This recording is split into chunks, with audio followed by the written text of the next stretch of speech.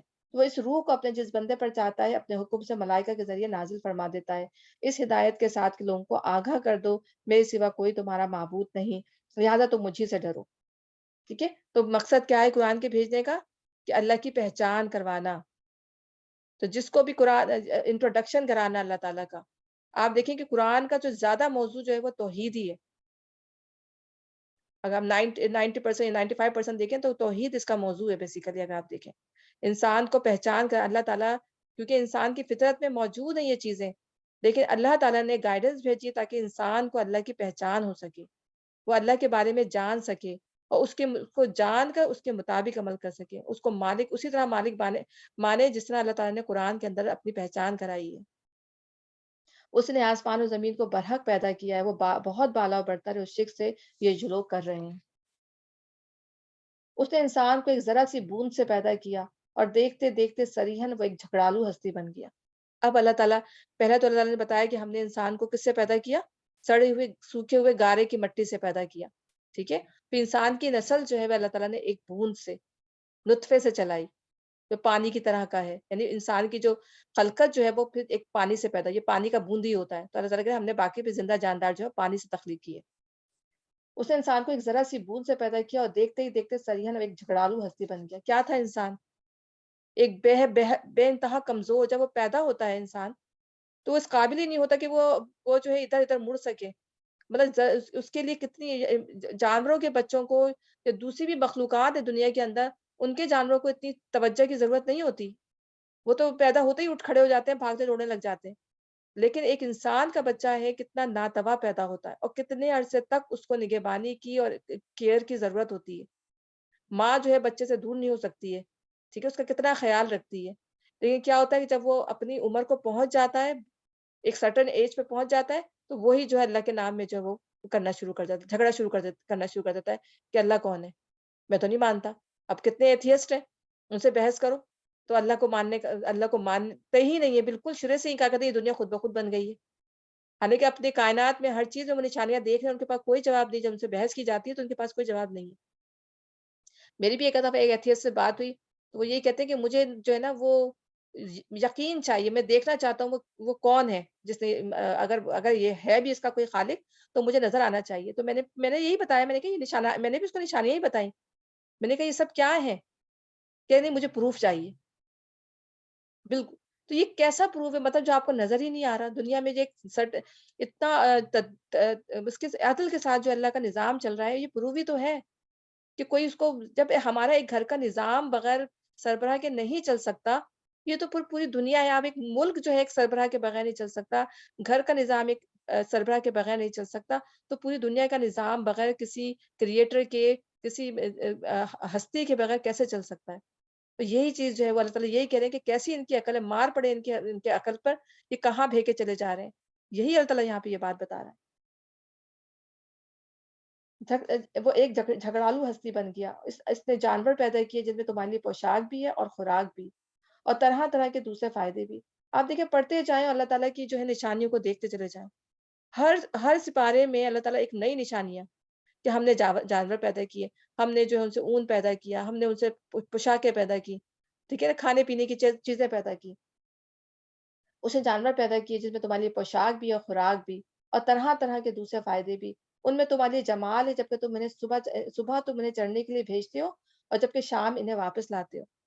تو یہ آپ دیکھیں فارم ہاؤس جائیں، میں تو اتنا دل چاہتا ہے کہ یہاں کا فارم ہاؤس دیکھوں. تو واقعی آپ دیکھیں کہ اس میں کس طرح جانور جو ہے وہ ان کو وہ گریزنگ کے لیے لے جاتے ہیں. اور پھر ہمارے اپنے گاؤں دیہاتوں میں دیکھیں جب ہمارے پاکستان میں یا انڈیا میں بنگلہ دیش وغیرہ میں ان ایریاز میں آپ دیکھیں کہ جب جن گاؤں دیہاتوں میں جو گریزنگ کے لیے لے جاتے ہیں جانوروں کو، وہ واقعی ایک بہت خوشنما منظر ہوتا ہے جانوروں کو گریزنگ کرنے کا. تو آپ دیکھیں کہ اللہ تعالیٰ نے جو ہے وہ تمام انبیاء کو، موسٹلی انبیاء جو تھے وہ یہ شیپرڈ تھے. اور شیپرڈ کیوں اللہ تعالیٰ نے ان کو بنایا تھا کہ تاکہ وہ ان سے کیونکہ وہ جانوروں کو گائیڈ کرتے ہیں نا، سیکھیں کہ کس طرح گائیڈنس کرتی ہیں، کیا گائیڈنس کس طرح کی جاتی ہے. تو ان کو اللہ تعالیٰ نے پہلے شیپرڈ ہی بنایا تھا انبیاء کو، موسٹ آف دا انبیاء کو. تو ان کے اس میں تمہارے جمال جبکہ تم انہیں چڑھنے کے لیے بھیجتے ہو جبکہ شام انہیں واپس لاتے ہو. وہ تمہارے لیے بوجھ ڈھو کر ایسے ایسے مقامات تک لے جاتے ہیں جہاں تم سخت جاں پہچانی کے بغیر نہیں پہنچ سکتے. تو یہ اللہ ہی کا احسان ہے کہ اس نے جانور پیدا کیے. سارے اس زمانے میں تو جانور تھے، لیکن ہم اللہ کا شکر کریں کہ اس زمانے میں اب تو جانوروں کا اتنا استعمال نہیں رہا. ٹھیک ہے، صرف سرٹن چیزوں کے لیے رہ گیا ہے. لیکن آپ دیکھیں اس کی جگہ گاڑیوں نے لے لی ہے، ٹرک نے لے لی ہے، ٹھیک ہے نا، بسوں نے لے لی ہے. تو وہ ہماری بنی وہ تمام شپس نے لے لی ہے، جہازوں نے لے لی ہے ان تمام چیزوں کی جگہ. کہ اللہ تعالیٰ کہہ رہے ہیں وہ تم سوچ نہیں سکتے تھے کہ تم یہ ٹریول جو تھا پہلے، جو تم ایک ایک دن میں، دو دو دن میں، یا آپ حج کا سفر کرتے تھے پورا پورا مہینہ لگتا تھا. جب جہاز بھی جب نہیں بنے تھے تو لوگ پورا پورا مہینہ ٹریول کر کے جو وہ حج کے لیے جاتے تھے.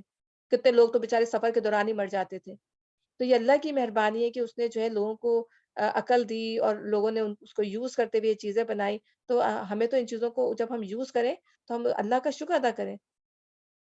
ٹھیک ہے، اللہ تعالیٰ کہتے ہیں جب بیٹھو تو سبحان الذی سخر لنا ھذا وما كنا له مقرنین انا الی ربنا لمنقلبون. کہ اللہ تعالیٰ تو نے ہی ہمارے لیے ان چیزوں کو مسخر کر دیا ورنہ ہم انہیں قابو میں لانے کی قدرت نہیں کرتے تھے. تو اللہ ہی ہے جس نے ہمارے لیے چیزیں پیدا کی، ہمارے لیے آسانیاں کی. ورنہ آج ہم اسی دور میں رہتے تو ہمارا کیا حال ہوتا جہاں تم سخت جاں کے بغیر نہیں پہنچ سکتے تھے. حقیقت یہ کہ تمہارا رب بڑا ہی شفیق اور مہربان ہے. اس نے گھوڑے اور خچر اور گدھے پیدا کیے تاکہ تم ان پر سوار ہو. تو اس میں آپ اگر اللہ تعالیٰ یہاں ہم یہ بات کریں، ہم اپنے دور کے لحاظ سے سوچیں اس کو کہ اب اللہ تعالیٰ نے ہمارے لیے کیا چیز پیدا کر دی. وہ تمہاری زندگی کی رونق بنے اور وہ بہت سی چیزیں تمہارے فائدے کے لیے پیدا کرتا ہے جس کا تمہیں علم تک نہیں ہے. تو اس وقت ان کو علم نہیں تھا، ان کے لیے متشابہات تھیں وہ چیزیں. لیکن وہ ہمیں اب چیزیں پتہ چل رہی ہیں کہ اللہ تعالیٰ نے کتنی چیزیں ہمارے لیے واقعی پیدا کر دی ہیں اور اب پتہ نہیں آنے والے وقت میں اور کیا پیدا ہوں گی. وہ اللہ ہی کے ذمہ سیدھا راستہ بتانا جبکہ راستے ٹیڑھے بھی موجود ہیں. اگر وہ چاہتا تو تم سب کو ہدایت دیتا، لیکن یہ اللہ کا کی سنت نہیں ہے کہ لوگوں کو جو ہے وہ اللہ تعالیٰ وہ دنیا کے بنانے کا مقصد ہی ختم ہو جاتا اگر سب کو ہدایت دے دیتا. وہی ہے جس نے آسمان سے تمہارے لیے پانی برسایا جس سے تم خود بھی سیراب ہوتے ہو اور تمہارے جانوروں کے لیے بھی چارہ پیدا ہوتا ہے. وہ اس پانی کے ذریعے سے کھیتیاں اگاتا ہے اور زیتون اور کھجور اور انگور اور طرح طرح کے دوسرے پھل پیدا کرتا ہے. اس میں ایک بڑی نشانی ان لوگوں کے لیے جو غور و فکر کرتے ہیں. اس نے تمہاری بھلائی کے لیے رات اور دن کو، سورج اور چاند کو مسخر کر رکھا ہے اور سب تارے بھی اسی کے حکم سے مسخر ہیں. اس میں بہت سی نشانیاں ان لوگوں کے لیے جو عقل سے کام لیتے ہیں. بار بار اللہ تعالیٰ صرف انہی لوگوں کو مخاطب ہو رہا ہے جو اپنی عقل کو یوز کرتے ہیں. لکیر کے فقیر بن کے صرف جو ہے لوگوں کے پیچھے نہیں چلے جاتے. اور جو آپ کو اسکالر بھی کوئی بات بتا رہے ہو نا تو پھر آپ لکیر کے فقیر بنے نہ سننا چاہیے، نہ ہمیں سننا چاہیے، نہ آپ کو سننا چاہیے.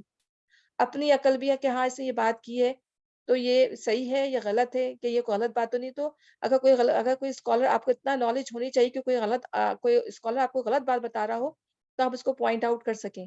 اتنی نالج انسان کو حاصل کرنی چاہیے کہ اگر کوئی غلط بات کر رہا ہے تو آپ اس کو سمجھ سکیں ہاں یہ ہمیں غلط گائیڈ کر رہا ہے، ہمیں صحیح گائیڈ نہیں کر رہا. لیکن جو آج لکیر کے فقیر بنے ہوئے جو خود نہیں چاہتے، بس وہ چاہتے ہیں کہ بس جو ہمیں بتا رہا ہے ہم بس اس کے پیچھے پیچھے چلتے رہیں، بس ہم اپنی عقل استعمال نہ کریں کسی بھی طور پر. تو اس میں کیا ہوتا ہے کہ اس میں انسان جو ہے وہ جب اپنی عقل استعمال نہیں کرے گا تو وہ ظاہر ہے بعض باتیں غلط بھی ہوتی ہیں، ہو سکتی ہیں، ٹھیک ہے؟ لیکن اگر ہمیں نالج ہوگی، ہمیں پتہ ہوگا تو ہم اس کی اصلاح کر سکیں گے۔ کتنی ساری چیزیں جو ہم غلط کر رہے ہیں، دین میں کتنی بدعتیں ہیں، سب اسکالرس نے بتائی ہوئی ہیں، اسکالر ان کو غلط بھی نہیں کہتے۔ کتنی بدعتیں جو ہم نے پڑھ کے اپنے آپ کو صحیح کی ہیں چیزوں کو۔ تو جب انسان کو یہ چیزیں پتہ ہوں گی تو وہ جا کے کسی کو بتائے گا یا اس کی اپنی اصلاح کرنے کی کوشش کرے گا۔ تو اتنی نالج ضرور انسان کو حاصل کرنی چاہیے کہ اگر آپ کو کوئی غلط بھی گائیڈ کر رہا ہو تو آپ اس کی اصلاح کر سکیں۔ ہو سکتا ہے کہ وہ جان بوجھ کے نہ کر رہا ہو سکتا ہے اس کو نالج نہ ہو۔ یا فرض کرو ایک بندہ آپ کو بات بتا رہا ہو اور اگر آپ کے پاس نالج نہیں ہے تو آپ اس کی بات کو فالو کر کے آپ اس کے پیچھے چلنا شروع ہو جائیں گے، اس لیے کہ آپ کو نالج ہی نہیں ہے۔ تو اس لیے دین کی نالج حاصل کرنا بہت ضروری ہے۔ قرآن کو پڑھنا، ایٹ لیسٹ قرآن کو پڑھ کر اس کا ترجمہ پڑھ لیں، سمجھ لیں۔ بس یہ بھی کافی ہے کہ اگر آپ کو قرآن کے بارے میں آپ کو قرآن کے بارے میں کوئی غلط گائیڈ نہیں کر سکے گا۔ جو عقل سے کام لیتے ہیں اور یہ جو بہت سی رنگ برنگ کی چیزیں جو تمہارے لیے زمین میں پیدا کر رکھی ہیں، اس میں بھی ضرور نشانی ہے ان لوگوں کے لیے جو سبق حاصل کرنے والے ہیں۔ وہی ہے جس نے تمہاری سمندر کو مسخر کر رکھا ہے تاکہ تم اسے تر و تازہ گوشت لے کر کھاؤ اور اس سے زینت کی وہ چیزیں نکالو جنہیں تم پہنا کرتے ہو۔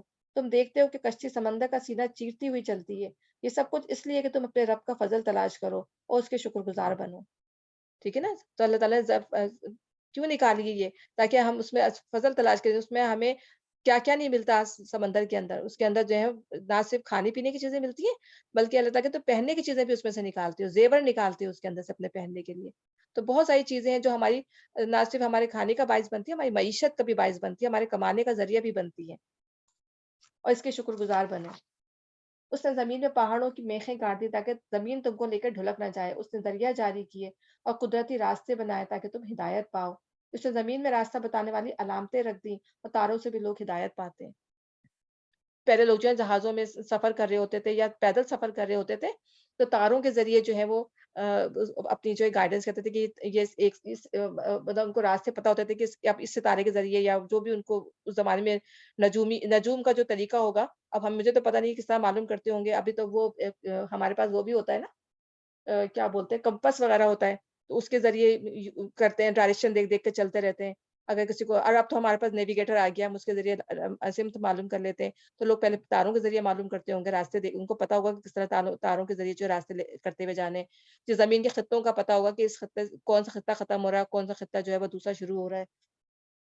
تو اس زمانے میں ظاہر ہے وہ اسی طرح کرتے ہوں گے، لیکن اب اس زمانے میں تو بڑی بڑی چیزیں نکل آئی ہیں تو ہم اس کے ذریعے سے اپنے راستے معلوم کرتے ہیں، اور تاروں سے بھی لوگ ہدایت پاتے ہیں۔ پھر کیا وہ جو پیدا کرتا ہے اور جو کچھ پیدا نہیں کرتے دونوں یکساں ہیں؟ کیا تم ہوش میں نہیں آتے؟ اگر تم اللہ کی نعمتوں کو گننا چاہو تو نہیں گن سکتے۔ حقیقت یہ کہ وہ بڑا ہی درگزر کرنے والا اور رحیم ہے، حالانکہ تمہارے کھلے سے بھی واقف اور چھپے سے بھی۔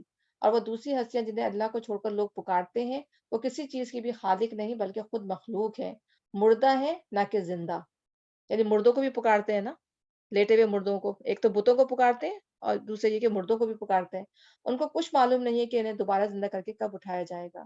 تمہارا خدا بس ایک خدا ہے، مگر جو لوگ آخرت کو نہیں مانگتے ان کے دلوں میں انکار بس کر رہ گیا، وہ گھمنڈ میں پڑ گئے ہیں۔ اللہ یقیناً ان کے سب کرتوت جانتا ہے، چھپے ہوئے بھی اور کھلے ہوئے بھی۔ وہ لوگوں کو ہرگز پسند نہیں کرتا جو غرور نفس میں مبتلا ہوں۔ تو غرور نفس جو ہوتا ہے نا، مطلب انسان جو ہے، فرض کریں ایک بندہ ہے وہ بحث کر رہا ہے لیکن اس کے دل میں غرور نہیں ہے، وہ سمجھنا چاہتا ہے لیکن اس کو سمجھ میں نہیں آ رہا، تو ہو سکتا ہے وہ اللہ کے آگے عذر، اگر وہ بغیر ایمان کے بغیر بھی مر گیا، ہو سکتا ہے وہ اللہ کے سامنے جو ہے وہ اپنا عذر پیش کر دے، مجھے سمجھ میں نہیں آئی تھی بات۔ بہت سارے لوگ ہیں جن کو، جو اللہ کے پاس پہنچیں گے اور جن کے پاس دعوت نہیں پہنچی ہوئی ہوگی، دنیا میں اتنے لوگ ہوں گے، لیکن اللہ بہتر جانتا ہے کہ وہ اللہ کو کیا عذر پیش کریں گے، ان کا عذر اللہ تعالیٰ کیسے ایکسیپٹ کرے گا۔ تو ایسے بھی بعض لوگ ہوں گے جو دین کو سمجھنا چاہتے ہوں گے لیکن ان کو مطلب ان کو سمجھ نہیں آئی، لیکن ان کے دل میں غرور نہیں تھا۔ وہ جو تھے ان کو بات سمجھ نہیں آئی لیکن غرور نہیں تھا، وہ انکار نہیں کیا انہوں نے جان بوجھ کے اس کا، کہ وہ جان بوجھ کے وہ اس کا انکار کر رہے ہوں۔ لیکن بعض لوگ ہوتے ہیں بات ان کے سمجھ میں آ جاتی ہے لیکن اپنے تکبر کی وجہ سے، اپنے غرور کی وجہ سے وہ اس پر ایمان نہیں لاتے، اس کو مانتے نہیں ہیں، ہر درمی پہ قائم ہو جاتے ہیں۔ جیسے یہ مشرکین تھے، ان کو سب پتا تھا، یہودی تھے، ان کو سب پتا تھا کہ یہ قرآن جو ہے وہ حق ہے، نبی جو ہے وہ حق ہے، لیکن غرور، تو نفس کا غرور جو ہوتا ہے پھر انسان کو جو ہے، چاہے وہ مسلمان ہی کیوں نہ ہو، اگر اس کے اندر جو ہے وہ دین کا غرور ہے، اپنے اس کے نفس کے اندر کہ میں اس کا پراؤڈ ہے، تو بعض لوگ کہتے ہیں یہ تو سب جہنم میں جائیں گے، میں مومن ہوں، میں جنت میں جاؤں گا۔ تو یہ غرور نفس انسان کے اندر نہیں ہونا چاہیے۔ اس کو اتنا ڈرنا چاہیے کہ بس پتہ نہیں میرا اللہ میرے ساتھ کیا معاملہ کرے گا، اس طرح اس کو زندگی گزارنی چاہیے۔ تو بعض لوگ جو ہوتے ہیں اتنے سخت ہوتے ہیں یعنی اپنا ایگو ان کی اتنی زیادہ ہوتی ہے کہ وہ جو کہتے ہیں کہ نہیں ہم تو مسلمان ہیں، بس ٹھیک ہے، اور جو کسی کو بھی غلط کرتے ہوئے دیکھیں گے وہ کہتے ہیں کہ وہ تو پورا جہنم میں چلے جائے گا۔ ایک خاتون نے آج مجھے نماز پڑھتے ہوئے دیکھ لیا، تو میں اکثر نماز ظاہر ہے وہ اسکول میں ہی پڑھنی پڑتی ہے، کیا کروں؟ تو وہ ظاہر ہے وہ ہو سکتا ہے کوئی دوسرا بندہ نہ پڑھتا ہو یا کم پڑھتا ہو، تو مجھ سے فوراً اس نے ڈائریکٹ بولا، ہاں تم تو اتنی نیک ہو، تم تو جنت میں جاؤ گی۔ میں نے کہا آپ کو کیسے پتا چلا میں جنت میں چلی جاؤں گی؟ کوئی کسی کو کہہ ہی نہیں سکتا کسی چیز کی بیس پہ بھی۔ میں نے کہا کوشش ضرور کرتے ہیں، لیکن کوئی کسی پہ لیبل نہیں لگا سکتا کہ یہ جنت میں جائے گا اور یہ جہنم میں جائے گا، کوئی بھی بندہ ہو کسی کے بارے میں بھی۔ تو جو غرور نفس میں مبتلا ہو تو انسان کو کوشش کرنی چاہیے کہ ہمارے دل میں کوئی ایسا پرائڈ تو نہیں ہے کہ ہم جو کہہ رہے ہوں کہ ہم مسلمان ہیں اور بس صرف ہم چاہے غلطی بھی کرتے رہیں کچھ بھی ہم مسلمان ہیں ہم جنت میں چلے جائیں گے، نہیں، کسی کو بھی نہیں پتا کہ کون جنت میں جائے گا کون جہنم میں جائے گا، یہ اللہ ہی ہے، اس کی رحمت یہ جو ہمیں پار لگائے گی، کیونکہ نبی صلی اللہ علیہ وسلم سے بھی نے کیا کہا تھا کہ اللہ کسی کو نہیں پتا، یہ اللہ کی رحمت ہی ہے جو اس کو پار لگائے گی۔ تو لوگوں نے پوچھا کہ آپ کو بھی؟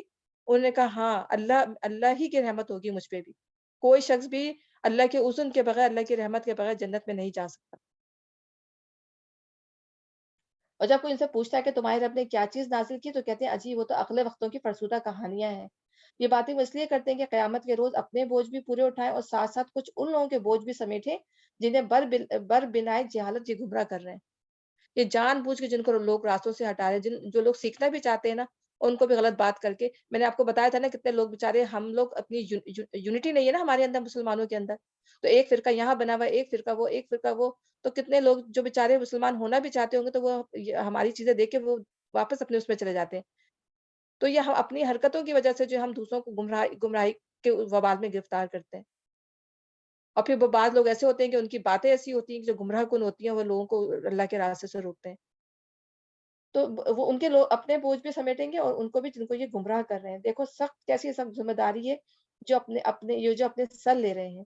ان سے پہلے بھی بہت سے لوگ حق کو نیچا دکھانے کے لیے ایسی ہی مکاریاں کر چکے ہیں۔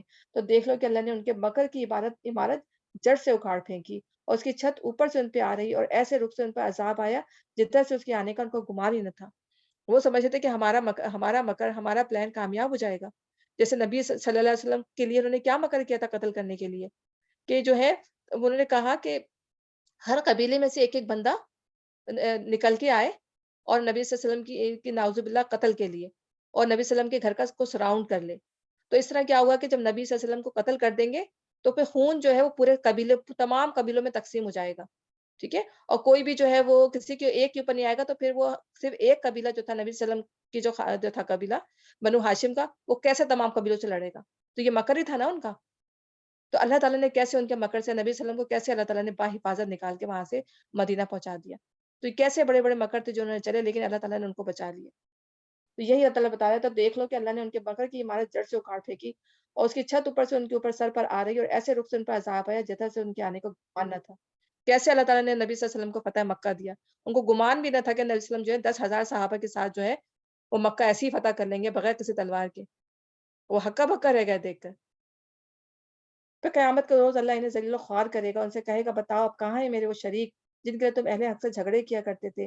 جن لوگوں کو دنیا میں علم حاصل تھا وہ کہیں گے آج رسوائی بدبختی ہے کافروں کے لیے، ہاں انہی کافروں کے لیے جو اپنے نفس پر ظلم کرتے ہوئے جب ملائکہ کے ہاتھوں گرفتار ہوتے ہیں تو سرکشی چھوڑ کر فوراً ڈگے ڈال دیتے ہیں اور کہتے ہیں ہم تو کوئی قصور نہیں کر رہے تھے۔ ہم ملائکہ جواب دیتے ہیں کر کیسے نہیں رہے تھے، اللہ تمہارے کرتوتوں سے خوب واقف ہے، اب جاؤ جہنم کے دروازوں میں گھس جاؤ، وہیں تم کو ہمیشہ رہنا ہے، بس حقیقت یہ کہ بڑا ہی برا ٹھکانہ ہے متکبروں کے لیے۔ دوسری طرف جب خدا تعالیٰ لوگوں سے پوچھا جاتا ہے کہ یہ کیا چیز ہے تمہاری رب کی طرف سے نازل ہوئی تو وہ جواب دیتے ہیں کہ بہترین چیز اتری ہے۔ یعنی کافروں کا رویہ دیکھیں اور مسلمانوں کا رویہ دیکھیں کہ جب انہیں قرآن کی طرف دعوت دی جاتی ہے انہیں کہا جاتا ہے یہ کیا چیز ہے تو کہتے ہیں بہترین چیز ہے۔ اس طرح کے نیکوکار لوگوں کے لیے دنیا میں بھی بھلائی اور آخرت کا گھر تو ضرور ہی ان کے حق میں بہتر ہے۔ بڑا اچھا گھر ہے متقیوں کا، دائمی قیام کی جنت ہے جن میں وہ داخل ہوں گے، نیچے نہریں بہ رہی ہوں گی۔ ہر کوئی چاہتا ہے نا کہ ہمارے پاس ایسے گارڈن ہو جن میں نہریں بہ رہی ہوں۔ کبھی آپ جا کے جو ہے گاؤں کا حال دیکھیں، گاؤں میں کتنے خوبصورت ہرے بھرے درخت ہوتے ہیں، ان میں نہریں بہ رہی ہوتی ہیں، تو ایک منظر ہی عجیب ہوتا ہے۔ تو ہر انسان کی ایک طلب ہوتی ہے کہ میرا بھی ایک ایسا گھر ہو جس میں نہریں بہ رہی ہوں اور خوبصورت گھر ہو، اس میں گارڈن ہو۔ تو اللہ تعالیٰ یہیں پہ لالچ دے رہا ہے اللہ تعالیٰ مسلمانوں کو کہ اور سب کو بلکہ تمام انسانیت کو کہ یہ سب ملے گا، لیکن بات یہی ہے کہ اللہ پہ ایمان لے آؤ۔ اور سب کچھ وہاں ہوگا عین ان کی خواہش کے مطابق ہوگا۔ لہم فیہا ما یشاؤون، وہ وہاں سب کچھ پائیں گے جہاں پہ جو ان کا دل کرے گا۔ بچے پوچھے نا امی یہ گیم ہوگا، یہ کچھ ہوگا، میں نے کہا سب کچھ بیٹا جو تم چاہو گے نا وہ ہوگا۔ وہ تو اللہ تعالیٰ نے اس زمانے کے لحاظ سے یہ قرآن اتارا ہے نا، ظاہر ہے ان کی جتنی سوچ تھی اپنے زمانے کے لحاظ سے وہ وہی مانگتے تھے۔ جیسے شراب کا ذکر اللہ نے کتنا کیا ہے اس کے اندر، کیونکہ وہ شراب کے اتنے زیادہ شوقین تھے، اور شراب کا ذکر بہت دفعہ ابھی آئے گا کہ شراب ایسی شرابیں ہوں گی، ابھی ہمیں آگے پڑھیں گے کہ وہ شراب اللہ تعالیٰ کہہ رہے ہیں کہ ان کی اتنی زیادہ مطلب ان کو شراب چھوڑنا بہت مشکل کام لگتا تھا، شراب کے اتنے زیادہ دیوانے تھے۔ تو اللہ تعالیٰ نے خوبصورت شرابوں کی وہاں پہ بات کی کہ وہ ایسی شراب ہوگی جس سے دماغ، جس سے آپ کا سر نہیں چکرائے گا، جو آپ کے حواس نہیں باختہ کرے گا، وہ پاکیزہ اللہ نے کہا ہے وہ پاکیزہ شراب ہوگی، ٹھیک ہے نا؟ تو جو وہاں چاہیں گے، تو جو آج ہم جس دور میں رہ رہے ہیں، ہماری تھنکنگ جو ہے آج کے دور سے، تو ہم اپنے دور سے اس کو سوچیں کہ جس دور میں ہم رہ رہے ہیں تو ظاہر ہے ہمارا دماغ تو اسی لحاظ سے کام کرتا ہے نا۔ تو جو ہم چاہیں گے اپنے دور کے لحاظ سے، ہم وہی ہمیں ملے گا۔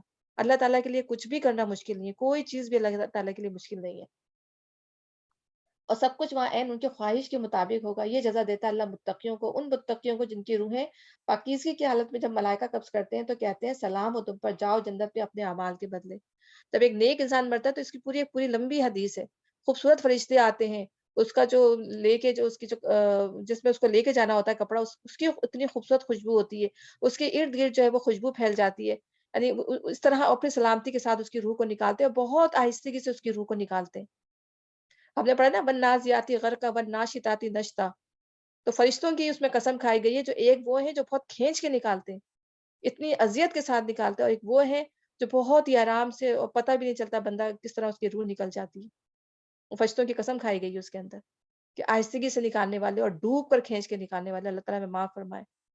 تو اس میں ایسا لگتا ہے جیسے جب ڈوب کے نکالتے ہیں، تو لگتا ہے جیسے آپ یہ سوچیں کہ کسی بندے کے ایک ایک بال کو نوچا جا رہا ہو، ایک ایک بال کے جسم کو، تو وہ ہے روح کا نکلنا، کہ جسم کے ہر ہر جگہ سے وہ نکلے گی، اور جو پاکیزہ روح ہوگی وہ پھولوں کی طرح جو ہے وہ روح نکل جائے گی۔ اللہ تعالیٰ ہمیں ان لوگوں میں شامل کرے۔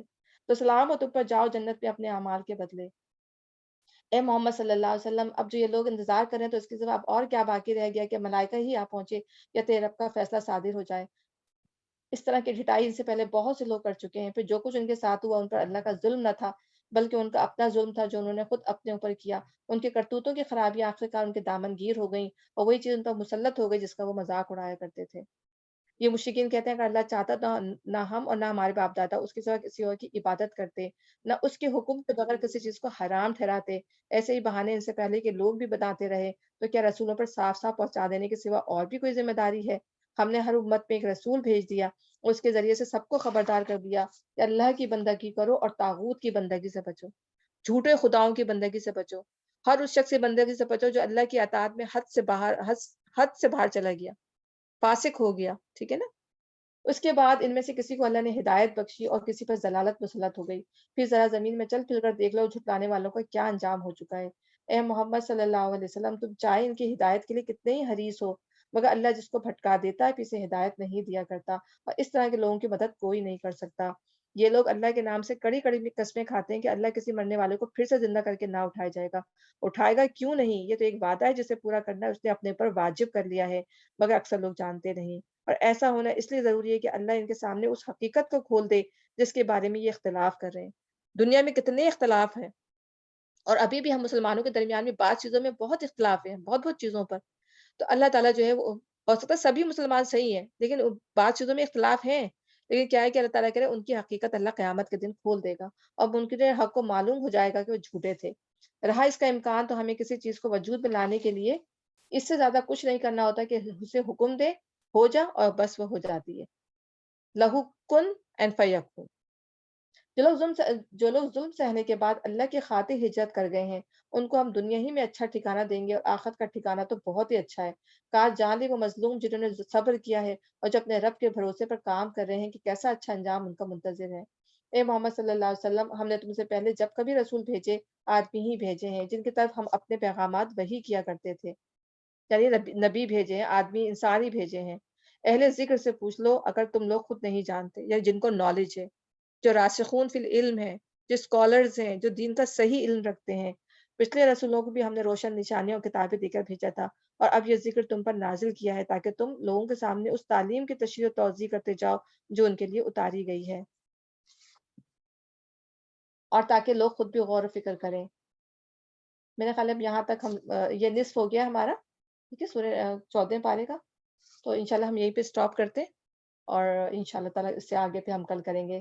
تو یہ سورہ نحل کا جو ہے وہ ہاف ہو گیا ہے، اور اس کی آیت جو ہے وہ پتہ نہیں 44 ہے شاید، میرا خیال ہے، اس میں نظر بھی نہیں آ رہا، ٹھیک ہے، 44 ہاں 44 ہے، تو انشاءاللہ تعالیٰ ہم کل یہیں سے سٹارٹ کریں گے۔ تو سبحانک ربنا تقبل منا انک انت السمیع العلیم وتب علینا انک انت التواب الرحیم۔ السلام علیکم ورحمۃ اللہ وبرکاتہ۔ سبحانک اللہم وبحمدک اشہد ان لا الہ الا انت استغفرک واتوب الیک۔ السلام علیکم ورحمۃ اللہ وبرکاتہ۔ وعلیکم السلام ورحمۃ اللہ جی وبرکاتہ۔ حمیرہ جزاک اللہ۔ جی